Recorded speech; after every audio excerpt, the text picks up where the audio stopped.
சின்ன மருமகள்ல அடுத்து நடக்க போகுது வாங்க பார்க்கலாம். ஈஸ்வரி குழந்தைய கொடுக்க மாட்டேன்னு சொல்ல அப்பதான் தமிழ்ச்செல்வி உங்ககிட்ட கொஞ்சம் தனியா பேசணும் வரீங்களா அப்படின்னு சொல்லி தமிழை கூப்பிட, உங்ககிட்ட என்னடி தனியா பேச வேண்டியது இருக்கு அப்படின்னு சொல்லிட்டு ஈஸ்வரி கேட்க, நீங்க வந்தீங்கன்னா உங்களுடைய மானம் மரியாதைக்கெல்லாம் நல்லது, அப்படி இல்லையா நான் சொல்ல வேண்டிய உண்மைய இப்பவே அப்பத்தான் முன்னாடி வச்சு சொல்லுவேன் அப்படின்னு சொல்லிட்டு தமிழ் சொல்லவும், அப்படி என்னடி உண்மையை சொல்ல போற அப்படின்னு சொல்லிட்டு ஈஸ்வரி கேட்க, அப்போ உங்க விருப்பம் அம்மாச்சி, உங்ககிட்ட நான் ஒரு பெரிய உண்மையை சொல்லணும் அப்படின்னு சொல்லிட்டு தமிழ் சொல்ல, என்னடி தமிழ் அப்படின்னு சொல்லி அப்பத்தா கேட்க, மாமா இருக்கார்ல உங்க பிள்ளை ராஜாங்க ஐயா அவர் இருக்கார்ல, அவருக்கு ஒரு நாள் ஆக்சிடென்ட் ஆச்சு, உங்களுக்கு ஞாபகம் இருக்குதானே அப்படின்னு சொல்லி தமிழ் கேட்க, ஆமாடி, அவன் ரோட்ல நடந்து போய்கிட்டு இருக்கப்ப ஏதோ ஒரு காரு வந்து அடிச்சு தூக்கி போட்டுச்சுன்னு சொன்னாங்க அப்படின்னு சொல்லி அப்பத்தா சொல்ல, அது வேற யாரும் இல்ல அம்மாச்சி, அது வேற யாருமே இல்ல, அது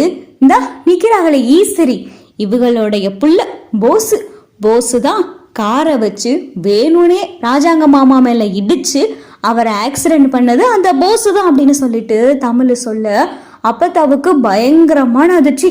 என்னடி சொல்ற அப்படின்னு சொல்லி அப்பத்தா கேட்க, ஆமா அம்மாச்சி, அது மட்டும் இல்ல, இதுக்கப்புறம் ஒரு பெரிய விஷயம் இருக்கு. மாமா ஆக்சிடென்ட் ஆனதும் ஆஸ்பத்திரியில ஐசியூல சீரியஸா இருந்தாரு, அது உங்களுக்கு தெரியலாமாச்சு அப்படின்னு சொல்லிட்டு தமிழ் கேட்க, ஆமாடி, என் பிள்ளை உசுருக்கு போராடிக்கிட்டு இருந்தேன் அப்படின்னு சொல்லிட்டு அப்பத்தா சொல்ல, அப்பையும் கூட மாமாவை கொல்றதுக்கு அந்த போஸ் கத்தி எடுத்துக்கிட்டு வந்தான், இது உங்களுக்கு தெரியுமா அம்மாச்சி அப்படின்னு சொல்லிட்டு தமிழ் கேட்க, என்ன சொல்ற தமிழ் அப்படின்னு சொல்லி அப்பத்தா கேட்க, ஆமா அம்மாச்சி, அந்த போஸ் மாமாவை கொல்றதுக்காக ஐசியூ வார்டுக்குள்ள கத்தியோட நுழைஞ்சா, அப்ப அங்க நான் இருந்ததுனாலதான் மாமா அன்னைக்கு உசுறு பொழைச்சார் அப்படின்னு சொல்லிட்டு தமிழ் சொல்லவும், இங்க ஈஸ்வரிக்கு பார்த்தா பயங்கரமான அதிர்ச்சி.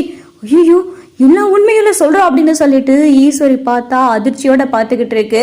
என்னடி ஈஸ்வரி இது அப்படின்னு சொல்லிட்டு அப்பத்தா ஈஸ்வரிய பார்த்து கேட்க, ஐயோ அத்தை அப்படின்னு சொல்லிட்டு ஈஸ்வரி பதற, என்னடி அத்தை, என்ன அத்தை, என் பிள்ளை ராஜாங்கத்தை கொலை பண்ண பாத்திருக்கியா, ஓ மகன் போஸ், இம்புட்டு பெரிய விஷயம் நடந்திருக்கு, ஆத்தாளும் மகனும் சேர்ந்து இப்படி ஒரு விஷயத்த மறைச்சிருக்கீங்களா அப்படின்னு சொல்லிட்டு அப்பத்தா கேட்க, ஆமாமாச்சி, இது மட்டும் இல்ல, இன்னும் எவ்வளவோ விஷயங்கள் இருக்கு, சொன்னா ஒரு நாள் பொழுது பத்தாது, ஆனா இவங்க என் பிள்ளைய என்கிட்ட தரமாட்டாங்களாம் அப்படின்னு சொல்லிட்டு தமிழ் கேட்க ஈஸ்வரி அதிர்ச்சியோட நிக்கிது.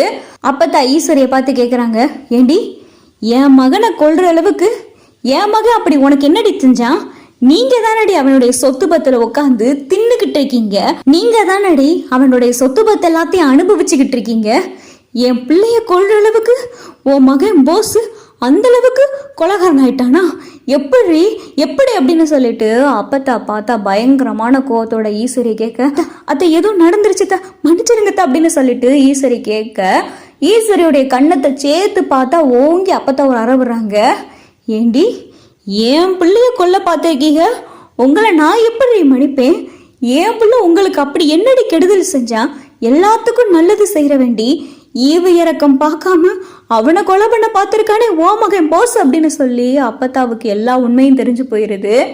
இப்ப என் பிள்ளைய போய் எடுத்துட்டு வரீங்களா, இல்ல நான் இப்ப இங்க சொன்ன விஷயத்த அப்படியே போய் போலீஸ் ஸ்டேஷன்ல சொல்லட்டா அப்படின்னு சொல்லிட்டு தமிழ் கேட்க ஈஸ்வரி பார்த்தா ஆடி போயிருது. ஏ சித்ரா, போய் குழந்தைய தூக்கிட்டோம் அப்படின்னு சொல்லிட்டு ஈஸ்வரி சொல்ல, வேகமா சித்ரா உள்ள போயிட்டு அழகரை தூக்கிட்டு வருது.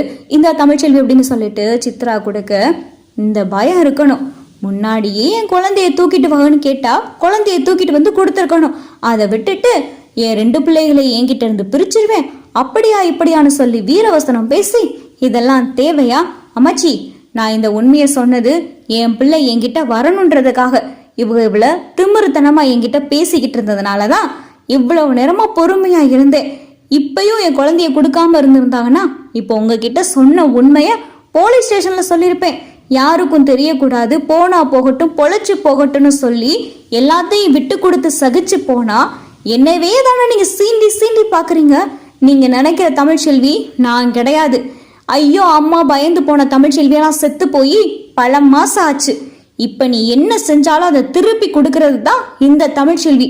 நீ எனக்கு நல்லது செஞ்சேன்னா உனக்கு நல்லதா திருப்பி கொடுப்பேன், இல்ல என்னை சீண்டி பார்த்து என்னை வெறுப்பேத்தி என்னை கஷ்டப்படுத்தன்னு நீ நினைச்சேன்னா நீ செஞ்சது அத்தனையும் வெளியே வந்துடும் அப்படின்னு சொல்லிட்டு தமிழ் மிரட்ட ஈஸ்வரி பார்த்தா ஆடி போயிருது.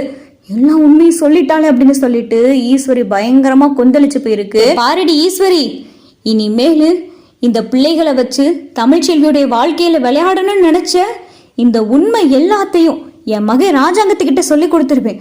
அவனுக்கு மட்டும் இந்த விஷயம்லாம் தெரிஞ்சிச்சுன்னு வையி, உன்னைய கழுத்தை பிடிச்சு வெளியே தள்ளிடுறான். அவன் வெளியே தள்ளுறதை விட சேதுவுக்கு தெரிஞ்சிச்சு உன்னைய கண்டந்துண்டமா வெட்டி போட்டுரு. சேது உசுருக்கு மேல நினைக்கிறது ராஜாங்கத்தை தான். ஆனா ராஜாங்கத்தோடைய உசுரையே நீங்க எடுக்க பார்த்திருக்கீங்கல்ல. இந்த உண்மை மட்டும் சேதுவுக்கு தெரிஞ்சிச்சு உங்களெல்லாம் கொன்னே போடுவான். உன் உசுறு உன்கிட்ட இருக்கணும்னு நினைச்சினா தமிழ்ச்செல்வி வழியில இனிமேல் நீ குறுக்கிடக்கூடாது. அப்படி தமிழ்ச்செல்வி வழியில நீ ஏதாவது செஞ்சேன்னு தெரிஞ்சிச்சுன்னு வை, எல்லா உண்மையும் ராஜாங்கத்துக்கிட்டையும் சேதுக்கிட்டையும் சொல்லி நானே உன்னை கொண்டு போடுவேன் பார்த்துக்க அப்படின்னு சொல்லிட்டு அப்பத்தா மிரட்ட ஈஸ்வரி பார்த்தா கப்பு சிப்புன்னு வாய முடியுது. அத்தை மன்னிச்சிருங்கத்த, ஏதோ தெரியாம போசு பண்ணிட்டு அந்த மன்னிச்சிருங்கத்த அப்படின்னு சொல்லிட்டு ஈஸ்வரி சொல்ல, சி காலை விடுடி, உங்களுக்கெல்லாம் மன்னிப்பு வேற, உங்களெல்லாம் மன்னிக்கவே கூடாதுடி, நீங்களாம் மன்னிக்கிற ஜென்மமே கிடையாது அப்படின்னு சொல்லிட்டு அப்பத்தா ரொம்ப புலம்ப ஆரம்பிச்சிடறாங்க.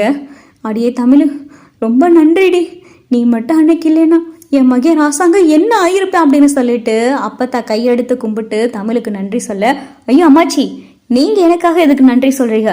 நான் இப்ப இந்த உண்மையை சொன்னதுக்கு காரணம் அழகர் என் கைக்கு வரணுன்றதுக்காகத்தான். நான் இப்படியெல்லாம் சொல்லலைன்னு வைங்களேன், அவங்க அழகரை கொடுத்துருக்கவே மாட்டாங்க, பெரிய பிரச்சனை பண்ணியிருப்பாங்க. மீனாட்சி வேற சென்னையில இருக்கா, அழகரை இங்க விட்டுட்டு 2 பிள்ளைகளையும் நான் பார்க்காம எப்படி அம்மாச்சி இருக்க முடியும்? ஏதாவது ஒரு பிள்ளை என்கிட்ட இருக்கிறதுனாலதான் என் மனசு நிம்மதியா இருக்கு. நான் வாழ்ற வாழ்க்கையும் இந்த உடம்புல இருக்கிற உசுருக்கும் காரணம் இந்த பிள்ளைங்க மட்டும்தான். அந்த பிள்ளைகளேவே என்கிட்ட இருந்து பிரிக்க பார்த்தா எனக்கு வேற வழி தெரியலன்னு தான் அம்மாச்சி நான் அப்படி சொன்னேன். மற்றபடி சொல்லணுன்றதுக்காக நான் சொல்லலை அப்படின்னு சொல்லிட்டு தமிழ் சொல்ல, 1000 தான் இருந்தாலும் நீ செஞ்சது பெரிய உதவிடி. இந்த உண்மை மட்டும் சேதுவுக்கு தெரிஞ்சா ரொம்ப வருத்தப்படுவேன். இப்படிப்பட்டவளையா நம்ம விட்டுட்டோம், இப்படிப்பட்டவளை விட்டுட்டா நம்ம இன்னொரு கல்யாணம் பண்ணிட்டோம் அப்படின்னு சொல்லிட்டு ரொம்ப வருத்தப்படுவேண்டி அப்படின்னு சொல்லி அப்பத்தா சொல்ல, அம்மாச்சி யாரும் வருத்தப்படணும், என் மேல இறக்கப்படணுன்றதுக்காக இந்த உண்மையை நான் சொல்லலை, என் பிள்ளை கைக்கு வரணுன்றதுக்காக மட்டும்தான் இந்த உண்மையை சொன்னேன். நான் இந்த உண்மையை சொல்லலைன்னா அந்த ஈஸ்வரி இப்படியெல்லாம் செஞ்சிருக்க மாட்டாங்க அப்படின்னு சொல்லிட்டு தமிழ் சொல்ல, 1000 தான் இருந்தாலும் நீ செஞ்சது பெரிய உதவிடி, ராஜாங்கத்தோடைய உசுரையே நீ காப்பாத்திருக்க அப்படின்னு சொல்லி அப்பத்தா சொல்ல, பரவாயில்ல அம்மாச்சி, அன்னைக்கு மாமான்னு இல்லை, அந்த இடத்துல வேற யாரா இருந்தாலும் நான் இப்படித்தான் செஞ்சிருப்பேன் அப்படின்னு சொல்லிட்டு தமிழ் சொல்ல அப்பத்தா கையெடுத்து கும்பிட்டு தமிழுக்கு நன்றி சொல்றாங்க.